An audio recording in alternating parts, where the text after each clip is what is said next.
दोस्तों ऑडी की cheapest car करीबन 50 लाख के आसपास में आती है, लेकिन उन्होंने कहा कि भैया ऑडी की कार नहीं ले पा रहे तो ऐसा करो साइकिल ले लो, जो कि हम 8 लाख रुपए की निकाल रहे हैं। इन्होंने एक इलेक्ट्रिक माउंटेन साइकिल निकाली है जो कि 8 लाख के करीब में है। और ये ही नहीं, मतलब सभी जो महंगी महंगी ब्रांड हो रही है ना आजकल, वो इलेक्ट्रिक साइकिल की तरफ आ रही है। मतलब वो भी बना रही है कि भैया इस सेगमेंट के अंदर अभी आप खरीद के देख लो, क्यों कार तो हमारी करोड़ों में जा रही है, साइकिल थोड़ी सस्ती आ रही है, जैसे कि जीप हो गई, हमर हो गई, पोर्श हो गई, या बॉडी भी आ गई। और यहाँ पर दोस्तों नासा ने एक ऐसे एस्टेरॉइड का पता लगाया जो कि पृथ्वी से वैलेंटाइन डे के दिन टकराने वाला है। उनका अनुमान है कि ये शायद टकरा सकता है 2046 के वक्त में। तो 2046 के वक्त में जो भी सिंगल बंदा होगा वो शायद यही कह रहा होगा, भाई अब तो तू टकरा ही जा, बहुत देख लिए दुनिया, अब टकरा जा। इसका नाम रखा गया है 2023 DW। इसका करीबन 50 मीटर का डायमीटर है और ये सन को करीबन 271 डेज में ऑर्बिट करता है, अर्थ के हिसाब से बता रहा हूँ। और ये करीबन अभी पृथ्वी से 2,09,46,000 किलोमीटर दूर ही है। और ये जो ऑर्बिट करने की इसकी स्पीड है वो करीबन 88.5 किलोमीटर पर आवर की है। और करते करते करते करते धीरे धीरे अपना गैप कम करेगा पृथ्वी से और टकरा सकता है 2046 में। दोस्तों यूएस के अंदर एक रोबोट है जो कि लॉयर बन के लोगों के केस लड़ रहा है, जिसको डू नॉट पे नाम की कंपनी चलाती है।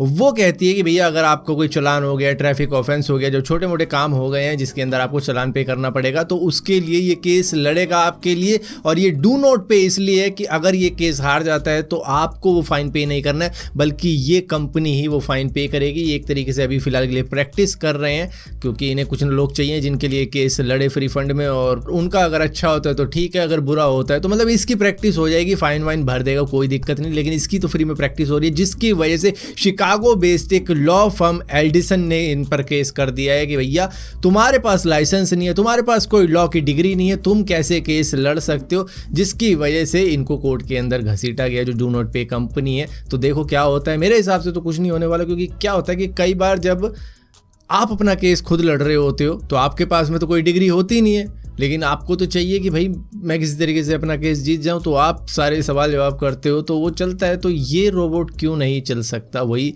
मेरा कहने का मतलब है। ये तो इन लॉयर की दिक्कत ये आ रही है कि भैया कहीं हमारी जॉब ना चली जाए, ये फ्री फंड में केस लड़ता चला जाएगा और इस तरीके के कई रोबोट आ जाएंगे, तो भैया हम लॉयर्स का क्या होगा। दोस्तों चैट जीपीटी को अब हर कंपनी अपने बेनिफिट के लिए यूज कर रही है या फिर उसी के जैसा एक सॉफ्टवेयर बना रही है। जिस तरीके से जनरल मोटर भी अब एक ऐसा ही सॉफ्टवेयर तैयार कर रही है, कह लो आर्टिफिशियल इंटेलिजेंस तैयार कर रही है, जो कि सिर्फ उनकी कार्स के लिए ही होगा। ये उनके यूजर्स को हेल्प करेगा, अगर कार में कोई सी भी दिक्कत हो जाती है तो उसको किस तरीके से फिक्स किया जा सकता है। अगर आप किसी मैकेनिक या रिपेयर शॉप से दूर हो तो खुद ब खुद आप कैसे रिपेयर कर सकते हो, वो सारी चीजें बताने में लोगों को असिस्ट करेगा। और यहाँ पर दोस्तों स्पेसएक्स ने अपने क्रू 5 मिशन के अंदर सक्सेसफुली 4 एस्ट्रोनॉट को धरती पर लाने का काम पूरा कर दिया है, जिसके अंदर 2 यूएस के एस्ट्रोनॉट थे, एक जापान का एस्ट्रोनॉट था और एक रशिया का एस्ट्रोनॉट था। और ये पहली बार ऐसा हुआ है कि रशिया के एस्ट्रोनॉट, जिनको कॉस्मोनॉट भी वहाँ पर बोला जाता है, उनको किसी अमेरिकन प्राइवेट स्पेस क्राफ्ट के थ्रू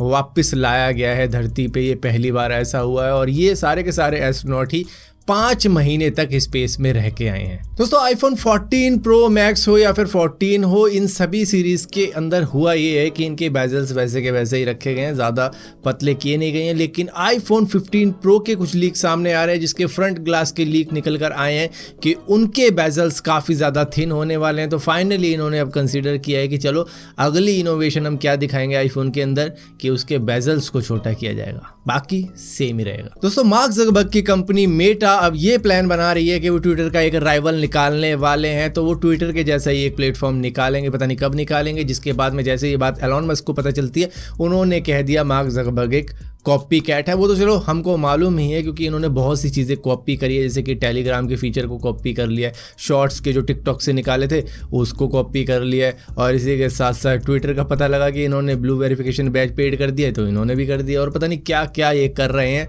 ज़्यादातर चीज़ें आपको मिलेंगी तो कॉपी ही मिलने वाली हैं। और यहाँ पर दोस्तों गूगल ने अब क्रैक डाउन किया है उन एप्लीकेशन को जो कि स्पीड बूस्टिंग ऐप्स होती हैं, वो आप अपने फ़ोन के अंदर डाल लेते हो, बजाय वो आपके फ़ोन को स्पीड अप करे वो एक्चुअली में स्लो करती हैं, क्योंकि बैकग्राउंड में तो वो चल ही रही होती हैं। तो इस तरीके की एप्लीकेशन को वो रिस्ट्रिक्ट करने वाला है गूगल प्ले स्टोर के ऊपर, और इसी के साथ साथ अपने एंड्रॉयड ओएस के अंदर भी वो कुछ चेंजेस लाने वाले हैं, जिससे कि इनको लिमिट किया जाएगा कि ये ज़्यादा कुछ कर ना पाए आपके फ़ोन के अंदर। और इसी के साथ साथ गूगल प्ले स्टोर स्टोर से, तो इनको कुछ इस तरीके से गायब किया जाएगा कि आपको रेकमेंड नहीं की जाएंगी। और यहाँ पर दोस्तों माइक्रोसॉफ्ट एक मजेदार काम करने वाला है अगले हफ्ते, वो GPT-4 को लेके आने वाला है। ये जी हाँ चैट जीपीटी की तरह ही होने वाला है, लेकिन चैट जीपीटी आपके सवालों के जवाब देता है, लेकिन ये आपके लिए AI जनरेटेड वीडियोस लेके आ सकता है। आप बोलोगे कि भैया मुझे इस तरीके की वीडियो चाहिए, वो उस तरीके की वीडियो खुद ब खुद बना के आपके लिए तैयार करके आपको दे देगा। तो आपको लग रहा होगा कि हाँ भाई ये काम की चीज़ लग रही है। तो देखते हैं अगले हफ्ते किस तरीके की चीज़ होगी और क्या ये कॉपीराइट फ्री होगा या फिर नहीं होगा। हालांकि AI जनरेटेड इमेज है, बिल्कुल यूनिक होगी, फिर भी कॉपीराइट तो GPT-4 का होगा। देखते हैं क्या यूज़ कर पाएंगे या नहीं कर पाएंगे आने वाले वक्त में। दोस्तों तेलंगाना के मैकडॉनल्ड्स के अंदर एक 8 साल के बच्चे को एक बहुत ही मोटा सा चूहा काट के भाग जाता है, जिसके बाद में उसका फादर एक कंप्लेंट लॉन्च कर देता है कि भैया ये क्या हो रहा है, रेस्टोरेंट के अंदर मोटा सा चूहा घूम के काट रहा है। क्या एडवेंचरस रेस्टोरेंट बना दिया है कि इधर से सांप निकलेगा, इधर से चूहा निकलेगा, उधर से मगरमच्छ निकलेगा, इसके अंदर आपको खा के दिखाना है इस खाने को। तो ये चल रहा है आजकल का ऑफर, मतलब कभी छिपकली मिल रही है किसी की कोल्ड ड्रिंक के अंदर, कभी बाल मिल रहा है, कभी कुछ मिल रहा है, कभी कुछ, मतलब कहाँ गया वो हाइजीन। अच्छा एक बात तो भूल गया, कभी कॉकरोच मिल रहे हैं।